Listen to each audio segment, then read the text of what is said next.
কেমন আছেন আপনারা? আমরা দ্য ডাচেস অফ মালফি এটার উপরে অলরেডি দুইটা ভিডিও দিয়েছি। প্রথম ভিডিওটা ছিল যে এটার সামারি আলোচনা, that means A to Z কিন্তু সেখানে আলোচনা করেছি সুন্দরভাবে। এবং দ্বিতীয় লেকচার ছিল এই টেক্সটের ওপরে, এই ডামার উপরে যে সকল গুরুত্বপূর্ণ বড কোশ্চিন রয়েছে সেগুলো নিয়ে আলোচনা করেছি। আশা করি আপনারা সেই ভিডিওগুলো দেখেছেন। যদি ভিডিও না দেখেন, এই যে আই বাটনের লিঙ্ক রয়েছে সেখান থেকে আপনারা অবশ্যই ভিডিওগুলো দেখে নেবেন। এবং এই লেকচারের শেষেও কিন্তু আপনারা সেই ভিডিওর লিঙ্কগুলো পেয়ে যাবেন। এই হচ্ছে বিষয়। আজকে মূলত আমি যেটা আলোচনা করব সেটা হচ্ছে দ্য ডাচেস অফ মালফি থেকে যে সকল গুরুত্বপূর্ণ শর্ট কোশ্চিন রয়েছে সেই শর্ট কোশ্চিন নিয়ে আপনাদের সামনে মূলত আলোচনা করব। আচ্ছা, এখানে 4-5টা কোশ্চিন আলোচনা থাকবে। ইনশাল্লাহ আপনারা যদি শেষ পর্যন্ত দেখেন তাহলে আশা করা যায় 100% আপনাদের প্রস্তুতি কমপ্লিট হবে এই টেক্সটের ওপরে। ওকে, তাহলে চলেন ফার্স্ট অফ অল আমরা যে কোশ্চিনটা নিয়ে আলোচনা করব, যে describe the wooing scene in Duchess of Malfi. ও ওয়িং অর্থাৎ ভালোবাসার, প্রেমের যে সিনটা, প্রেমের যে দৃশ্যটা, আপনারা এই একটা শব্দের সাথে যদি অপরিচিত থাকেন তাহলে কিন্তু পুরো কোশ্চিনটাই বুঝতে পারবেন না আসলে এই দৃশ্যটা কোনটা। বাট ইজিলি যদি বলি যে প্রেমের যে দৃশ্যটা আছে এই ডামাতে, সেটা আলোচনা করো, আপনারা কিন্তু বুঝতে পারবেন। সো এমন কিছু ওয়ার্ড রয়েছে যে ওয়ার্ডগুলো যদি ব্যবহার না জানা যায়, মিনিং না জানা যায়, পুরো কোশ্চিনটাই কিন্তু বোঝা যায় না। এটাই হচ্ছে ক্রিটিক্যালি কোশ্চিন করে এখন, ঠিক আছে, জাতীয় বিশ্ববিদ্যালয় অর্থাৎ সিনোনিম ব্যবহার করে কোশ্চিন করছে। সো এই যে ভালোবাসার যে দৃশ্যটা রয়েছে দ্য ডাচেস অফ মালফি এই নাটকটাতে, সেটা আমরা একটু আলোচনা করব। একদম সংক্ষিপ্ত একটা কোশ্চিন, সংক্ষিপ্ত একটা বিষয়, সুন্দরভাবে একটা ইন্ট্রোডাকশন আপনারা দিয়ে দিবেন, ঠিক আছে। ইন্ট্রোডাকশনের মধ্যে অবশ্যই পাবলিশ ডেট, অর্থাৎ এই নাটকটার পাবলিশ ডেট এবং রাইটারের লাইভ ডিউরেশন দেওয়ার চেষ্টা করবেন। আচ্ছা, ফার্স্ট অফ অল আমরা যে পয়েন্টে আলোচনা করব সেটা হচ্ছে যে হিন্টস অ্যান্ড ম্যারিজ প্রপোজাল। অর্থাৎ আমরা এখানে দেখি যে ডাচেস মালফির শাসক বা মালফির যে রাজা, মানে মালফির যে শাসক, বর্তমান শাসক, সে হচ্ছে আমাদের ডাচেস। মহিলাদেরকে ডাচেস বলা হয় এবং পুরুষদেরকে ডিউক বলা হয়। ওকে, এই ডাচেস হচ্ছে মালফির শাসক। তো আমরা দেখি যে আসলে মানে ডাচেস খুবই ইয়াং অ্যান্ড বিউটিফুল একজন উইডো, অর্থাৎ তার হাজব্যান্ড মারা গেছে, সে বিধবা। এবং এই যে এটার পরে তার দুইটা ভাই রয়েছে, একটা নাম হচ্ছে ফার্ডিনান্ড এবং আরেকটা নাম হচ্ছে কার্ডিনাল। তো এরা চায় না যে তার বোন পুনরায় আবার বিবাহ করুক, যার কারণে তাকে হচ্ছে যে একদম সম্পূর্ণ নিষেধাজ্ঞা দিয়েছে সে যেন কোনোভাবেই দ্বিতীয় বিবাহ না করে। বাট সে তো যুবতী, ঠিক না, এবং সে তো চায় যে তার শাসন ক্ষমতাটা টিকে রাখুক বা টিকে থাকুক। একজন নারী, সে তো একা একা কোনো কিছু সেইভাবে তার রাজ্য পরিচালনা করতে সাহস পায় না বা করতেও পারে না, ঠিক না, যার কারণে তার একজন সঙ্গী প্রয়োজন। এবং আমরা যদি দেখি যে বায়োলজিক্যালিও কিন্তু একজন সঙ্গী কিন্তু প্রয়োজন, যার কারণে ডাচেস তার ভাইদের বিরুদ্ধে গিয়ে সে সিদ্ধান্ত নেয় যে সে বিবাহ করবে। এটা হচ্ছে আমার কোশ্চিনের ব্যাকগ্রাউন্ড। এবার চলে আসি আমাদের আলোচনার বিষয়। আলোচনার বিষয় হচ্ছে যে সে বিবাহ করবে, এটা মনে মনে স্থির করেছে, এবং কাকে বিবাহ করবে সেটাও কিন্তু স্থির করে নিয়েছে। সে মনে করে যে সে যদি প্রকাশ্যে বিবাহ করে তার ভাইরা এটা করতে দেবে না, তার যে দুটা ভাই রয়েছে সে কখনোই এটা মেনে নেবে না, যার কারণে সে সিদ্ধান্ত নেয় যে সে গোপনে বিবাহ করবে এবং তার এই বিবাহের খবরটা সম্পূর্ণ গোপন রাখবে, হাইড রাখবে, কেউ জানতে পারবে না। এই কারণে সে কিন্তু এই সিদ্ধান্ত নেয় এবং পাত্রও কিন্তু হচ্ছে যে মানে সিলেক্ট করে ফেলছে পাত্রকে, তারই মানে রাজকর্মচারীদের মধ্যে একজন, যার নাম হচ্ছে অ্যান্টোনিও। অ্যান্টোনিওকে সিলেক্ট করার পিছনে বেশ কয়েকটা কারণ রয়েছে। অ্যান্টোনিও আসলে একজন সৎ মানুষ এবং সুদর্শন একজন পুরুষ, যার কারণে সে অ্যান্টোনিওকে সিলেক্ট করে। বাট এটার জন্য সে অ্যান্টোনিওর কাছে যায় এবং তাকে প্রপোজাল করার একটা হিন্ট দেয়। অ্যান্টোনিওর সাথে যখন সাক্ষাৎ করে ডাচেস, তখন অ্যান্টোনিও কোনো কাগজপত্র ঠিক করার, রাষ্ট্রীয় কোনো কাগজপত্র ঠিক করছিল, সেটা নিয়ে সে ব্যস্ত ছিল হেঁটুগেরে। এবং অ্যান্টোনিওকে সে বিভিন্ন অ্যাঙ্গেলে কথাবার্তা বলতে থাকে, যে অ্যান্টোনিওকে বলে যে তুমি সমাজে যে সমাজে বিলং করো সেখান থেকে তোমার উঁচু স্তরে আসার সময় এসেছে। এবং অ্যান্টোনিও হেঁটুগেরে বসে থেকে হচ্ছে সে হিসাব করছিল, সেটা বলে এই মুহূর্তটা তোমার শেষ হতে যাচ্ছে। দ্যাট মিনস এটা এখানে ইনডিরেক্টলি কিন্তু অ্যান্টোনিওকে এই মানে তার সাথে তার যে বিবাহটা হবে এটার কিন্তু ইঙ্গিত প্রদান করছে। বাট অ্যান্টোনিও কিন্তু সেটা উপলব্ধি করতে পারছে না। অ্যান্টোনিও মনে করছে আসলে যে ডাচেস যে ইঙ্গিতগুলো দিচ্ছে এটা তো কখনো সম্ভব না, কারণ অ্যান্টোনিওর পরিবার বা তার বংশমর্যাদা অনেক লো লেভেলের, যেটা কোনোভাবেই সম্ভব না। এই যে হিন্টগুলো দিল, এই হিন্টের পরে আমরা চলে আসি যে আসলে তারপরে কি তার যে সিক্রেট যে বিবাহ, সেই বিবাহ কিন্তু সম্পন্ন হলো। এখন এখানে বিষয় হচ্ছে আমরা যদি দেখি যে এখানে আরও কয়েকটা বিষয় রয়েছে। তো পরের দিন হচ্ছে ডাচেস আবার অ্যান্টনিওর সাথে সাক্ষাৎ করে। এবার কিন্তু সে আর কোনো ধরনের হিন্টস দিচ্ছে না, এবার সে অ্যান্টনিওকে সরাসরি বলছে যে অ্যান্টনিও, আমি তোমাকে বিবাহ করতে চাই। তুমি জানো যে আমি তো রাজ পরিবারে জন্মগ্রহণ করেছি, তাই না? তো রাজ পরিবারে জন্মগ্রহণ যারা করে তাদেরকে কিন্তু সাধারণত কেউ প্রপোজ করে না। ডাচেস দুঃখ প্রকাশ করে বলছে কেন? কারণ একজন সাধারণ মানুষ একজন রাজকর্মচারীকে বা একজন হচ্ছে যে রাজ পরিবারে জন্মগ্রহণ করা মহিলাকে সে তো কখনো প্রপোজ করে সাহস পাবে না, যার কারণে আমাদেরই প্রপোজ করতে হয়। একটা সুন্দর কোটেশন আছে, ঠিক আছে? এই যে এখানে আমরা ব্যবহার করেছি, একটু দেখাই আপনাদেরকে। আচ্ছা, এই যে দেখেন যে the misery of us that are born great, ঠিক আছে, we are the force to woo because none dare woo us. অর্থাৎ এখানে বলছে যে আমি তো গ্রেট পরিবারে, রাজকীয় পরিবারে জন্মগ্রহণ করেছি, আমাকে তো কেউ প্রপোজ করবে না, তাই না? তো যার কারণে আমাকে প্রস্তাবটা দিতে হলো, ভালোবাসার প্রস্তাবটা দিতে হলো। এই হচ্ছে বিষয়। এখান থেকে আমরা যেটা দেখছি যে অ্যান্টনিও কিন্তু খুবই খুবই দ্বিধায় থাকে। অ্যান্টনিও মনে করে আমি যদি এতে রাজি হই, হয়তো তার যে ভাই ডাচেসের যে ভাইরা, দুটো ভাই, তারা তো খুবই খুবই নিষ্ঠুর, আমাকে তো মেরেই শেষ করে ফেলবে। বাট পরবর্তীতে সকল দ্বিধা ভুলে অ্যান্টনিও কিন্তু বিবাহতে রাজি হয়ে যায়। ডাচেসও রাজি, মিয়া বিবি রাজি তো কেয়া করেগা কাজী, তাই না? তো এখানে হচ্ছে যে তারা দুজন একদম বিয়েতে রাজি হয়ে গেছে। তো তাদের বিয়েতে তো একজন সাক্ষী রাখবে। তো সাক্ষী হিসেবে ডাচেস ক্যারোলিয়াকে বেছে নেয়। ক্যারোলিয়া হচ্ছে যে ডাচেসের সবচেয়ে ঘনিষ্ঠতম বন্ধু এবং তার হচ্ছে সেবিকা, এবং খুবই বিশ্বস্ত সেবিকা, এবং ক্যারোলিয়া হচ্ছে ডাচেস এবং অ্যান্টনিওর বিবাহের সাক্ষী। ওকে, তো এই যে ক্যারোলিয়ার উপস্থিতিতে ডাচেস এবং অ্যান্টনিওর কিন্তু বিবাহ হয়, এই হচ্ছে বিষয়। তো এই হচ্ছে মূলত আমাদের আজকের যে কোশ্চিনটা, আসলে যে উইং সিন, এটাই হচ্ছে সেই কোশ্চিন। আশা করি আপনারা বুঝতে পেরেছেন। তাহলে চলেন পরবর্তী কোশ্চিনে চলে যাই। আমি একদম গল্প আকারে সুন্দরভাবে আপনাদেরকে বুঝিয়ে দেওয়ার চেষ্টা করব। জাস্ট মাথার মধ্যে ভিডিও দেখবেন এবং পরীক্ষার খাতায় গিয়ে লিখবেন, এর মধ্যে আর আলাদাভাবে আপনাকে পড়তে হবে না। যদি আপনার ফ্রি হ্যান্ড রাইটিংটা ভালো থাকে, আপনি যদি মাথার মধ্যে যেটা আছে সেটা কলমে যদি তুলে ধরতে পারেন, ইনশাল্লাহ এক্সট্রা করে আপনার কোনো পড়ার প্রয়োজন হবে না। সম্পূর্ণ কমপ্লিটলি ভিডিওটা মনোযোগ সহকারে দেখেন, আশা করা যায় ইনশাল্লাহ আপনার কোনো এক্সট্রাভাবে প্রিপারেশনের প্রয়োজন হবে না, আর নিশ্চয়তার সাথে বলছি। আচ্ছা, এরপরে দেখেন পরের কোশ্চেনটা, what are the torture inflict upon the duchess during imprison, অর্থাৎ ইমপ্রিজনমেন্ট। ডাচেস যখন কারাগারে ছিল তখন তাকে কোন ধরনের টর্চার করা হয়েছিল, এটা একদম ইজিলি সহজভাবে আমি বুঝিয়ে দিচ্ছি। আপনারা জাস্ট শুনবেন এবং শোনার মাধ্যমে পুরো বিষয়টা মনে রাখবেন। এখন আমি একটু ব্যাকগ্রাউন্ডটা বলে নিই। প্রতিটা কোশ্চিনে যাওয়ার আগে সেই কোশ্চিনে যাওয়ার জন্য যে ব্যাকগ্রাউন্ড বলতে যে কোথায় থেকে মানে এই ঘটনাটা সেখানে যাচ্ছে সেটা আমি আপনাদেরকে ধরিয়ে দিব, ঠিক আছে? অর্থাৎ ডাচেসকে কেন কী করা হলো, বন্দি করা হলো, ডাচেসকে কেন হচ্ছে যে কারাগারে নেওয়া হলো, এটা তো একটা জানার বিষয়। এই যে ডাচেস বিবাহ করলো, ঠিক না, ডাচেস মানে গোপনে বিবাহ করলো, এই বিবাহটা একটা সময় ফ্লাশ হয়ে যায়। অর্থাৎ 3টে সন্তানের জন্মের পরে এই যে বোজোলা নামে যে একজন পাই ছিল, গুপ্তচর ছিল, সে কিন্তু তার ভাইদেরকে বলে দেয়, কার্ডিনালকে বলে দেয়। তার পরবর্তীতে তার ভাই তাকে পানিশ করে এবং তার শাস্তি হচ্ছে তাকে জেলখানায় নিয়ে গিয়ে বন্দি করে। মালফি এই তার নিজ বাসাদের জেলখানায় কিন্তু তাকে বন্দি করে রাখা হয়, এবং সেই জেলখানাতে বন্দি করার পরে তার উপরে কিন্তু অমানবিক টর্চার করতে থাকে পর্যায়ক্রমে, বিভিন্ন ধাপে ধাপে কিন্তু তার উপরে টর্চার করতে থাকে। তাহলে ফার্স্ট অফ অল আমরা যদি দেখি, আজ আপনারা সুন্দর করে একটা হচ্ছে যে ইন্ট্রোডাকশন দিয়ে দিলেন এবং তাকে কি কারণে বন্দি করা হলো সেটা আমি বলে দিলাম। এরপরে কিভাবে টর্চার করছে সেই টর্চারটা আমি সুন্দরভাবে আপনাদেরকে তুলে ধরছি। তো ফার্স্ট অফ অল হচ্ছে যে বোজোলা তাকে বিভিন্নভাবে টর্চার করার চেষ্টা করে। তারপরে ফার্ডিনান্ড দেখে যে না, এই যে বোজোলা এ তো যে টর্চার করছে এতে কিছু হবে না, সে সিদ্ধান্ত নেয় যে সে নিজেই যাবে, এবং সে নিজে যাওয়ার জন্য সে যেটা করে, সে একটা ফেক হ্যান্ড, কৃত্রিম একটা হাত বানায়, মোম দিয়ে কৃত্রিম একটা এতখানি এই টাইপের, আপনারা দেখতে পাচ্ছেন আশা করি, এত বড় একটা হাত সে হচ্ছে যে মোম দিয়ে বানায়, এবং তার একদম এমনভাবে বানায় যেটা দেখলে মনে হচ্ছে যেটা অরিজিনাল, ঠিক আছে? এবং এই হাতে একটা রিং পরায়, আংটি পরায়, আর সেই আংটিটা হচ্ছে যে মূলত অ্যান্টনিওর আংটি, যেটা ডাচেসের বিবাহের আংটি ছিল, ঠিক আছে? এবং ডাচেস এটা পেয়েছিল তার পুরনো মানে আগের হাজবেন্ডের কাছ থেকে, সম্রাটের কাছ থেকে পেয়েছিল, এবং সেটা অ্যান্টনিওর হাতে কিন্তু দেওয়া হয়েছিল।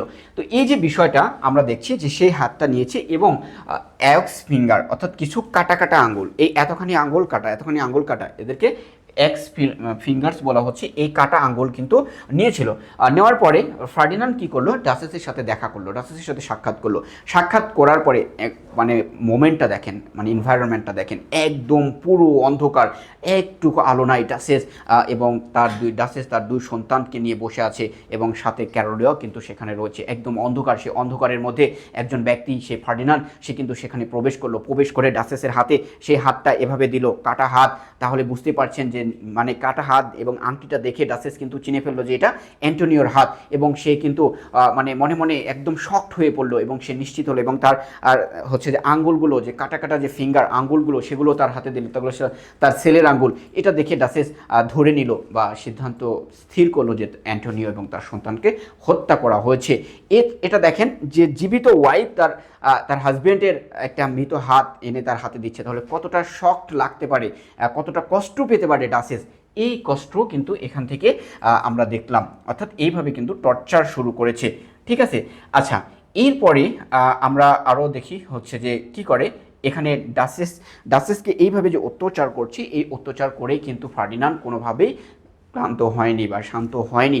এখানে ফার্ডিনান্ড কিন্তু ডাসেসের টুইন্স ব্রাদার, যমজ ভাই, তারা একই মায়ের পেটে একসাথেই জন্মগ্রহণ করছে, একটু আগে পিছে, ঠিক না? এই যে একটা পরিবেশ, নিজের রক্তের বোনকে এইভাবে অমানবিকভাবে টর্চার করছে, কতটা নিষ্ঠুর, কতটা মানে শক্ত হৃদয়ের মানুষ হলে এটা করতে পারে, ঠিক না? এরপরে দেখেন ফার্ডিনান্ড কিন্তু সেখানে শান্ত হয়নি। ফার্ডিনান্ড ঠিক করেছে, বোজোলাকে অর্ডার করেছে যে তুমি তাকে হচ্ছে জল্লাদ ভাড়া করো, জল্লাদ দিয়ে তাকে হচ্ছে যে মানে মেরে ফেলতে হবে। এবং ফার্ডিনান্ড তো সে খুবই ধূর্ত এবং ইন্টেলিজেন্ট একজন ব্যক্তি, সে একটা বৃদ্ধ মানুষের ছদ্মবেশ ধারণ করেছে, বৃদ্ধ যে সাধারণত, এবং নিজেকে পরিচয় দিচ্ছে যে আমি টম মেকার, অর্থাৎ ডাসেসের সামনে গিয়ে বলছে আমি টম মেকার, আমি কবর খুনি, এবং কবর খুনার মাধ্যমে তাকে কিন্তু ভয় দেখাচ্ছে, তাই না? এই যে বিষয়টা সুন্দরভাবে কিন্তু চলে আসলো। এরপরে দেখেন যে এখানে মানে বোজোলা কিন্তু ডাসেসের সামনে রয়েছে, সেই সময় একটা দরজা মানে আচ্ছা জল্লাদ সে কিন্তু প্রবেশ করলো এবং সে একটা বড় কফিন এবং দড়ি, তারপরে হচ্ছে কবর খোনার যে বিষয়গুলো সেগুলো সব কিছু নিয়ে কিন্তু হাজির হয়েছে। তাহলে দেখেন যে একটা জীবিত মানুষ, তার সামনেই কিন্তু সব কিছু রাখা হচ্ছে, তাকে বলা হচ্ছে যে তোমাকে হত্যা করা হবে, হত্যা করে এই কফিনে নিয়ে যাওয়া হবে, এই যে আমার টম মেকার অলরেডি আছে, এই টম মেকার কবর খুনে তোমাকে কবরস্থ করবে। এতেও কিন্তু এইভাবে কিন্তু নির্যাতন করছে। এবং এর আগে আমরা দেখি যে ফার্ডিনান্ড যখন মানে নির্যাতন করে শেষ হয়নি, সে কিন্তু কিছু পাগল তার মানে প্রাসাদের আশপাশে, অর্থাৎ তার কারাগারের আশপাশে সেরে দিয়েছিল, যেগুলো তাকে মানে যাতে ডাসেসকে টর্চার করে করে পাগল করে তুলে, এমন একটা বিষয় পরিবেশ ক্রিয়েট করেছিল। এরপরে দেখি যে জল্লাদ তাকে শ্বাসরুদ্ধ করে কিন্তু মেরে ফেলে। ঠিক আছে, এই হচ্ছে বিষয়। তাহলে আমরা বুঝতে পারলাম যে আসলে ডাসেসকে কীভাবে, অর্থাৎ তার যে সাফারিংটা, তার যে কীভাবে জেলখানার মধ্যে তাকে কষ্ট দেওয়া হয়েছিল এবং কষ্ট দিয়ে তাকে কিন্তু মেরে ফেলা হয়েছিল। শুধু তাকেই না, তার যে দুই সন্তান ছিল, ছোট দুই সন্তান, আর তাকে কিন্তু হত্যা করেছিল, তার যে সেবিকা বন্ধু সে বা তার হচ্ছে যে একদম বিশ্বস্ত যে মেইড, তাকে কিন্তু হত্যা করা হয়েছিল। ঠিক আছে, এই হচ্ছে বিষয়। আশা করি তাহলে এই যে এই কোশ্চেনটা আপনারা বুঝতে পারলেন। চলেন আমরা পরবর্তী কোশ্চেনে চলে আসি। ভিডিও অনেক লং হয়ে যাবে, আপনারা দেখতে ইন্টারেস্ট হারিয়ে ফেলবেন, যার কারণে আমি দ্রুত বলার চেষ্টা করছি এবং গল্প আকারে বলার চেষ্টা করছি। আমি যদি লাইন বাই লাইন পড়ে দিই, অনেক সময় একটা কোশ্চেন শেষ করতে আমার 1 ঘন্টা লেগে যাবে, তো এত সময় তো আপনারা ভিডিও দেখবেন না, ঠিক না? আচ্ছা, এই হচ্ছে বিষয়। শেষ পর্যন্ত দেখতে থাকেন, ইনশাল্লাহ ভালো কিছু পাবেন, এখান থেকে ভালো কিছু শিখতে পারবেন। এরপরে দেখেন পরের কোশ্চেনটা, what was the piece of advice the duchess gave to Cariola, আচ্ছা, রিগার্ডিং হার চাইল্ড। অর্থাৎ এই যে জেলখানার মধ্যে আমরা যে দৃশ্যটা দেখছি, এই দৃশ্যতে একটু ফিরে আসি। দৃশ্যটা হচ্ছে এমন যে জেলখানার মধ্যে যখন ডাসেস দেখলো যে তার মৃত্যু অনিবার্য, তাকে মেরে ফেলা হবে এবং তার অলরেডি তার হাজব্যান্ডকে মেরে ফেলা হয়েছে, এই নিউজটা যখন সে পেল, এবং এই নিউজটা পাওয়ার পরে আমরা যেটা দেখছি যে এখানে যে ডাসেস তার সেবিকাকে যেটা বলছে যে ক্যারোলিয়া, আমাকে যখন হত্যা করা হবে তুমি আমার সন্তানের দায়িত্ব নিও। কতটা অমানবিক, কতটা হচ্ছে যে মন থেকে কতটা কষ্ট নিয়ে কথাগুলো বলছে যে ডাসেস বলছে যে ক্যারোলিয়া, তুমি তো আমার সবচেয়ে কাছের মানুষ, আমার যখন মৃত্যু হয়ে যাবে, আমাকে যখন মেরে ফেলবে, তখন তুমি আমার আর হচ্ছে যে এই যে 2টা সন্তান, তুমি আমার 2 সন্তানের দায়িত্ব নিও, তুমি এই সন্তানকে দেখো। আমার এখানে 2টা মানে আমার যে ছেলে, তার অনেক সর্দিন আগে, তাকে তুমি সর্দির ওষুধগুলো দিও, এবং আমার মেয়ে, তাকে তুমি হচ্ছে ঘুমানোর আগে প্রার্থনা করতে বলো। এই যে বিষয়গুলো, একটা মায়ের কতটুকু দায়িত্ব, মা এখনই মারা যাবে, তাকে একটু পরেই হত্যা করা হবে, তাও সে কিন্তু তার সন্তানের প্রতি তার যে ভালোবাসা, সে ভালোবাসাগুলো প্রকাশ করতে কিন্তু দ্বিধা করছে না, এবং সে নিজের চিন্তা করছে না তার যে মৃত্যু হয়ে যাবে, সে চিন্তা করছে তার সন্তান যেন ভালো থাকে, এটাই কিন্তু তার প্রত্যাশা, তাই না? এখানে আমরা দেখছি যে ডাচেস কিন্তু ক্যারোলিয়াকে এই প্রার্থনাই করছি। আমরা কোটেশনের মাধ্যমে এটা সুন্দরভাবে রেফারেন্স দিয়ে বলতে পারি যে মানে এখানে ডাচেস যেটা বলছে যে আইপিআর দিয়ে আমি তাদের জন্য প্রার্থনা করি, লুক দাও গিভেস্ট মাই লিটল বয়, অর্থাৎ আমার যে ছোট ছেলেটা, সেই ছেলেটাকে তুমি দেখভাল করো, and sub the syrup for his the cold, তার তো ঠান্ডা লাগে, তাকে তুমি সিরাপ মানে খেতে দিও, অ্যান্ড লেট দ্য গার্ল, এবং আমার যে মেয়ে রয়েছে, সে her prayers and ere she sleep, অর্থাৎ সে যখন কী করবে, সে যখন ঘুমাতে যাবে, ঘুমাতে যাওয়ার পূর্বে তুমি তাকে প্রার্থনা করতে বলো। একটা মায়ের কত মানে কত কত ভালোবাসা সন্তানের প্রতি, এটা তো দেখলেই আপনারা অনেকেই মা হয়েছেন, এই ব্যথাটা তো জানেন, ঠিক না? সন্তানের প্রতি একটা সন্তান কত কষ্টের পরে একটা সন্তান এই পৃথিবীতে আসে, এবং সেই সন্তানের ওপরে কতটুকু ভালোবাসা জন্ম নিতে পারে একটা মায়ের, এবং সেই মা যে মৃত্যুশয্যায় রয়েছে, সে কিন্তু তার নিজের চিন্তা করছে না, সে চিন্তা করছে তার সন্তানের, ঠিক না? তো এই উপদেশটা বা এই প্রার্থনাটা কিন্তু ডাচেস কী করেছিল, তার হচ্ছে যে ক্যারোলিয়াকে বলেছিল যে ক্যারোলিয়া যাতে তার সন্তানের দেখভালটা করে। আশা করি আপনারা এটা বুঝতে পেরেছেন। তাহলে চলেন আমরা পরবর্তী কোশ্চেনে চলে আসি। ইনশাআল্লাহ আমি যেভাবে আপনাদেরকে বোঝাচ্ছি, আশা করা যায় যে আপনারা যদি এই ভিডিওটা দেখতে থাকেন, জাস্ট শোনার পরে মাথার মধ্যে নেন এবং কোশ্চেনে লেখেন, এক্সট্রাভাবে পড়ার প্রয়োজন হবে না। আচ্ছা চলেন পরবর্তী কোশ্চেনে আমরা চলে আসি। Write a short note on melodrama সম্পর্কে আমাদেরকে একটা শর্ট নোট করতে হবে। আসলে মেলোড্রামা কি, এটাও যদি আমি সংজ্ঞা প্রথমটাতে না জানি, তাহলে তো আমি লিখতে পারবো না যে মেলোড্রামা, কোন ড্রামাকে মেলোড্রামা বলা হয়, এটা আমাদেরকে ফার্স্ট অফ অল জানতে হবে। এবং এই কোশ্চেনটা অন্যভাবে আসতে পারে যে what melodramatic element do you find in the Duchess of Malfi, অর্থাৎ ডাচেস অফ মালফি এই নাটকটাতে তুমি কোন মেলোড্রামাটিক যে এলিমেন্টস রয়েছে, সেই এলিমেন্টসগুলো কোনগুলো, সেগুলো যদি তুমি আইডেন্টিফাই করো। অর্থাৎ আমরা ফার্স্ট অফ অল আসলে মেলোড্রামা কি সেটা সম্পর্কে জানবো। এখানে দেখেন, a melodrama is a type of drama that strong emotion, তারপর shocking event and the clear good and evil character. অর্থাৎ মেলোড্রামা হচ্ছে এক ধরনের ড্রামা বা নাটক, যেখানে আচ্ছা আরেকটা বিষয় আপনাদেরকে ক্লিয়ার করি, এই যে প্লে এবং ড্রামা দুটো কিন্তু আলাদা জিনিস, এটা আশা করি আমি অনেক লেকচারে বলেছি, আপনারা জানেন কোনটাকে প্লে এবং কোনটাকে ড্রামা বলা হয়, এটা আমাদেরকে জানতে হবে। অর্থাৎ প্লে বলা হয়, রাইটার একটা ড্রামা লিখেছে, সেই ড্রামাকে যদি মঞ্চস্থ করা হয় তখন তাকে প্লে বলা হয়।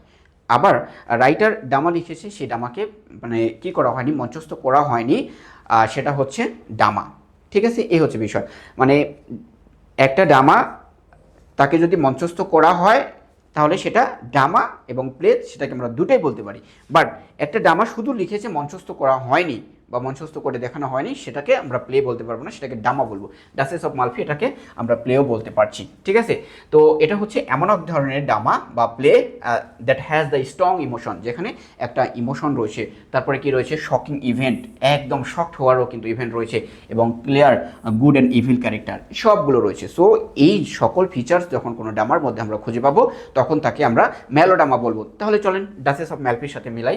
ডাচেস অফ মালফির সাথে যদি আমরা মিলাই, যে এখানে ইমোশন রয়েছে, স্ট্রং ইমোশন রয়েছে, ঠিক আছে, এবং শকিং ইভেন্ট রয়েছে। শকিং ইভেন্ট কিন্তু কয়েকটা রয়েছে। যখন ডাচেস বিবাহ করে, যখন তার ভাইরা জানতে পারে যে আসলে ডাচেস বিবাহ করেছে, তারা কিন্তু শকড হয়ে যায়, এবং ডাচেসকে হত্যার পরে ফার্ডিনান্দ যখন ডাচেসের লাশ দেখে, তখন কিন্তু সে একদম হয়ে যায়, এবং সে মানে কোথায় বলতে পারছে না, বাকরুদ্ধ হয়ে যায়। এই যে শকিং ইভেন্টগুলো রয়েছে, এবং একদম clear good and evil character কিন্তু আমরা স্পষ্ট এই নাটকটার মধ্যে দেখতে পাচ্ছি। এখানে ডাচেস, অ্যান্টোনিও, ডিলিও, মানে হচ্ছে যে ক্যারেলা, এরা সবাই হচ্ছে গুড ক্যারেক্টার। ইভিল ক্যারেক্টার কিন্তু আমরা দেখতে পাচ্ছি যে বোজোলা, ফার্ডিনাল, কার্ডিনাল, এরা হচ্ছে যে ইভিল ক্যারেক্টার। সো একদম ক্লিয়ার, স্পষ্ট আমরা প্রমাণ করতে পারবো দ্য ডাচেস অফ মালফি এটা একটা মেলোড্রামা। ওকে, আচ্ছা পরবর্তীতে আমরা পয়েন্টে চলে আসি। দেখেন আমাদের আরও সুন্দরভাবে একটু আলোচনা করব এক্সট্রিমলি সাফারিং। একটা মেলোড্রামা হতে গেলে এই ড্রামার মধ্যে যে কেন্দ্রীয় ক্যারেক্টার থাকবে, সেই ক্যারেক্টারের জীবনে এই যে এক্সট্রিম সাফারিংটা থাকবে, ভোগান্তি থাকবে। আমরা ডাচেস অফ মালফিতে যদি দেখি, যে ডাচেসের যে সাফারিংটা, সেটা আসলে মানে ভয়ঙ্কর একটা সাফারিং, ভয়ঙ্করভাবে তাকে কিন্তু হত্যা করা হয়েছিল। সে একদম ইনোসেন্ট ব্যক্তি, একদম নিষ্পাপ ব্যক্তিকে এত পরিমাণে টর্চার করে যে হত্যা করা হয়েছে, যেটা মানুষের হৃদয়কে বিদারিত করে, হৃদয় কেঁপে ওঠার মতো একটা ঘটনা কিন্তু আমরা এখানে দেখতে পাই। অর্থাৎ এক্সট্রিমলি সাফারিং কিন্তু আমরা পেয়ে যাব। পরবর্তীতে আমরা যদি দেখি যে এই মেলোড্রামাতে আরও মেলোড্রামার যে ফিচার, সেখানে মূলত যে ক্রুয়েল ভিলেন থাকবে, যাকে আমরা ম্যাকিয়াভেলিয়ান ভিলেন বলতে পারি, একদম নিষ্ঠুর প্রকৃতির একজন ভিলেন, বোজোলার মতো নিষ্ঠুর ভিলেন আমার মনে হয় না যে লিটারেচার জগতে আমরা দেখতে পাই, ঠিক না? কতটা নিষ্ঠুরতম একজন ভিলেন, ম্যাকিয়াভেলিয়ান ভিলেন আমরা বোজোলাকে দেখব। এবং সে মূলত কি করছে, যে বোজোলার থেকে আরও বড় ভিলেন কারা, ওই যে ফার্ডিনান্ড কার্ডিনাল, ঠিক না? তো এখানে আমরা এই ফার্ডিনান্ড কার্ডিনালকে হচ্ছে যে মানে একদম নিষ্ঠুরতম ভিলেন দেখব। বা বোজোলাও কিন্তু ভিলেন, বাট পরবর্তীতে সে তো ম্যাকিয়াভেলিয়ান ভিলেন, পরবর্তীতে তার রেকটিফাই হবে এবং নিজেকে সংশোধন করার চেষ্টা করবে। তাহলে এখানে আমরা একদম নিষ্ঠুরতম ভিলেন হিসেবে ফার্ডিনান্ড এবং কার্ডিনালকে আমরা কিন্তু তুলে ধরতে পারি, ঠিক আছে? তো এই ফিচার্সটাও কিন্তু আমরা মিলে যাচ্ছে আমাদের সাথে। এরপরে শকিং ভায়োলেন্স এটাও কিন্তু রয়েছে, অর্থাৎ যখন আমরা দেখব যে আসলে মানে কয়েকটা ঘটনার পরে আমরা কয়েকটা শকিং দেখতে পাই। ফার্স্ট অফ অল আমরা যখন দেখি যে ফার্ডিনান্ড যখন জানতে পারে তখন কিন্তু একটা মানে ডাচেসের বিবাহ করেছে, তারা শকড হয় এবং ডাচেসকে হত্যা করার পরে ফার্ডিনান্ড যখন ডাচেসের লাশ দেখে তখন বলে যে আহারে আমরা একসাথে জন্মগ্রহণ করেছিলাম, সে কত আগেই না মারা গেল। এই যে বিষয়গুলো, সে শকড হয়ে যায়, বাকরুদ্ধ হয়ে যায়, এগুলো বিষয়। তারপরে আরও একটা শকিং ইভেন্ট রয়েছে, সেটা হচ্ছে বোজোলা যখন অ্যান্টোনিওকে ভুল ক্রমে হত্যা করে ফেলে, হত্যা করার পর দেখে যে সে যখন দেখে যে সে মূলত কার্ডিনালকে হত্যা করার জন্য এসেছিল, তখন দেখে যে ওহো এটা তো অ্যান্টোনিও, তখন সে কিন্তু শকড হয়ে যায়। সো শকিং মানে এগুলো কিন্তু রয়েছে। তারপরে কি সিক্রেট অ্যান্ড লাইস, অর্থাৎ এখানে গোপন যে বিষয়গুলো এবং মিথ্যা তো হরহামেশাই এখানে রয়েছে, ঠিক না? এবং গোপন বিবাহও কিন্তু এখানে রয়েছে, গোপন বিষয় কিন্তু রয়েছে। ডাচেস কিন্তু গোপনে অ্যান্টোনিওকে বিবাহ করে ফেলে। এরপরে হচ্ছে যে স্ট্রং ইমোশন, খুবই ইমোশনাল বিষয় রয়েছে, যেমন ফেয়ার, লাভ, অ্যাঙ্গার, জেলাস, স্যাডনেস, এগুলোতে কিন্তু এই নাটকটা পরিপূর্ণ, ঠিক আছে? এবং এই মেলোড্রামার যে ইমোশন বা এই বিষয়গুলো কিন্তু এই মেলোড্রামার একটা বড় ধরনের, ডাচেস অফ মালফি এই ড্রামার কিন্তু একটা বড় অংশ বা পার্ট হিসেবে আমরা দেখতে পাচ্ছি। তাহলে আমরা এই পয়েন্টগুলোর মাধ্যমে সুন্দরভাবে দ্য ডাচেস অফ মালফি এটা যে একটা মেলোড্রামা এটা আমরা প্রমাণ করতে পারলাম। তাহলে চলেন পরবর্তী কোশ্চেনে আমরা চলে আসি। পরবর্তী কোশ্চেনটা হচ্ছে যে what is the Ferdinand's reaction to the duchess dead body, অর্থাৎ ডাচেসের যখন ডেড বডিটা ফার্ডিনাল দেখে তখন তার রিয়াকশানটা কেমন ছিল, কতটা নিষ্ঠুর ভাই, নিজের বোনকে, নিজের যমজ বোনকে মেরে ফেলছে। যমজ বোনকে দেখার পরে সে কী হয়ে গেছে, সে পাগল হয়ে গেছে। দেখেন আমরা একটু বলি, সুন্দরভাবে একটা ইন্ট্রোডাকশন দেবেন, তারপরে হচ্ছে যে আমরা আলোচনা চলে আসি, গল্প আকারে আলোচনা করব। গল্প এই যে বোজোলা এবং জল্লাদ মিলে যখন ডাচেসকে হত্যা করে ফেললো, আমি একটু আগে গল্প করেছি তাই না? হত্যা করার পরে সেখানে ফার্ডিনাল উপস্থিত হলো। ফার্ডিনাল যখন তার বোনের লাশ দেখলো, ফার্ডিনাল আর নিজেকে ধরে রাখতে পারলো না, একদম সে বাকরুদ্ধ হয়ে গেছে, স্টপ একদম দাঁড়িয়ে রয়েছে এবং সে কান্নায় ফেটে পড়ছে এবং সে আর কোনো কিছুই বলতে পারছে না। বোজোলাকে বলছে যে বোজোলা তুমি আমার এই অর্ডারটা কেন তুমি অমান্য করলে না, তুমি কেন আমার বোনকে হত্যা করলে, সে তো আমার সাথেই পৃথিবীতে এসেছিল এবং সে খুবই অল্প বয়সে সে মারা গেছে। বোজোলাকে বলছে বোজোলা তুমি ডাচেসের মুখ, তার মুখ তুমি চাদরে ঢেকে দাও, আমি আর দেখতে পাচ্ছি না, আমার আর সহ্য হচ্ছে না। এইভাবে কিন্তু সে রাহাজানি মানে করতে থাকলো এবং সে কিন্তু তার বোনকে হত্যা করার ফলে তার মনের মধ্যে একটা কনফ্লিক্ট ছাড়া দিল এবং সেই কনফ্লিক্ট হচ্ছে যে কেন আমি মেরে ফেললাম। সে অনুশোচনায় পড়েছে, রিগ্রেট করছে, সে অনুশোচনায় পড়ে গেছে এবং অনুশোচনায় পড়ে সে কিন্তু পাগল হয়ে গেছে। এবং আমরা এখানে একটু দেখি যে এই যে বোজোলাকে সে কী বলছিল, যে অর্থাৎ সে যখন গ্রিফ অ্যান্ড গিল্টি, অর্থাৎ সে যখন অপরাধ বোধ করতে পারছিল যে সে আসলে ভুল করে ফেলছে, তাকে না মারলেও সে পারতো, বোজোলা তাকে কেন হত্যা করে ফেললো এবং সে বোজোলার উপরে দোষ চাপাতে তখন বলছে যে cover her face mine eyes dazzle she died young, অর্থাৎ তার মুখকে তোমরা ঢেকে দাও, আমার চোখের সামনে থেকে তাকে নিয়ে যাও এবং সে খুবই অল্প বয়সে মারা গেছে, ঠিক আছে? এই হচ্ছে বিষয়। তো আমরা এখানে যেটা দেখি যে এরপরে এসে আমরা যেটা দেখছি যে তার মৃত্যুর ফলে ফার্ডিনান্ড সম্পূর্ণরূপে পাগল হয়ে পড়েছে এবং সে কিন্তু একদম পাগল হয়ে গেছে এবং নিজেকে আর সে ক্ষমা করতে পারছে না, একদম পাগল হয়ে পড়েছে। এই হচ্ছে বিষয়। তো আমরা তার রিয়াকশানটাও দেখলাম।